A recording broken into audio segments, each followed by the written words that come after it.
Story किती बनवा, नितेश निलेशचं नातं समजायला अनेक जन्म घ्यावे लागतील, असा सल्ला आमदार निलेश राणेंनी वाढदिनी सोहळ्यात बोलताना दिलाय. पाहूया. अनेक लोक वेगवेगळ्या स्टोऱ्या बनवू शकतात, पण निलेश राणे आणि नितेश राणेचं नातं हे खरं कसं आहे हे समजण्यासाठी अनेक जन्म घ्यावे लागतील, तरी ते समजणार नाही. असा एक लहान भाऊ मला लाभला, देवाची कृपा आहे. आणि काम करण्यासाठी पण जी काय मेहनत मला आपल्याला सगळ्यांना वाटतं मी घेतो तेवढी घ्यावी लागत नाही. नितेश राणेच पालकमंत्री असल्यावर निलेश राणेला किती मेहनत घ्यावी लागणार, तशी मेहनत घ्यावी लागत नाही. आपली कामं नितेश सांगूनच ठेवतात की निलेश राणेचं आहे ते काम झालं पाहिजे. जिल्ह्याला जो काय फायदा आपल्याला झाला पाहिजे. मी अनेक वेळेला सांगतो, कार्यकर्त्यांना सांगतो, आपसात भांडत राहू नका, आपसामध्ये क्लेश घालत राहू नका. कारण का काय झालं, लोकांनी एवढा मोठा मॅन्डेट आपल्याला दिलाय. आज तिन्ही राणे सभागृहामध्ये आहेत, आज तिन्ही राणे सत्तेमध्ये आहेत, तर आपण त्याचा फायदा करून घ्या. त्याच्यामध्ये जिल्ह्याचा फायदा झाला पाहिजे.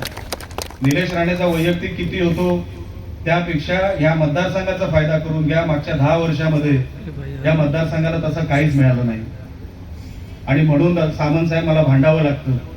अनेक वेळेला लोकांना असं वाटतं की आज सरकारच्या विरोधात बोलतो, तर अजिबात नाही. मी सरकारच्या विरोधात बोलत नाही. माझा चेहराच देवाने असा दिलाय, मी काय करू. माझी अडचण झाली आणि मला सरकारला फक्त सांगायचं असतं की साहेब की बघा, आज माझ्या मतदारसंघावर लक्ष द्या, माझ्या जिल्ह्यावर लक्ष द्या. कारण का 10 वर्षामध्ये मागच्या आम्हाला काही मिळालं नाही, तर आपल्याकडेच मी मागणार. मी दुसरीकडे कुठे मागणार आहे? एक मी माझ्या भावाकडे मागू शकतो, एक माझ्या साहेबांकडे मागू शकतो आणि एक सरकारकडे मागू शकतो. दुसरीकडे तिसरीकडे कुठे मागणार आहे? आणि बोलण्याची पद्धतच अशी आता, तर मी काय करू.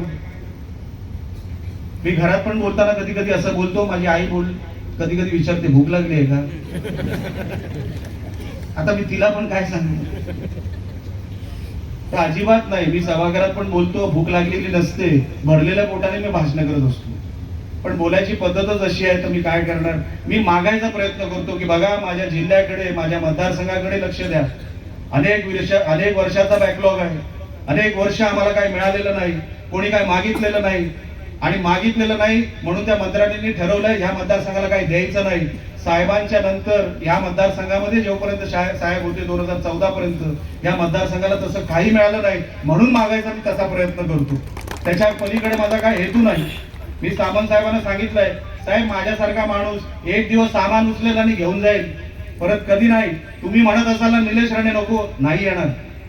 पण जोपर्यंत निलेश राणे आहे तो काय करून दाखवू शकतो हा दाखवण्याचा प्रयत्न पुढचे 4 वर्ष मला करायचा.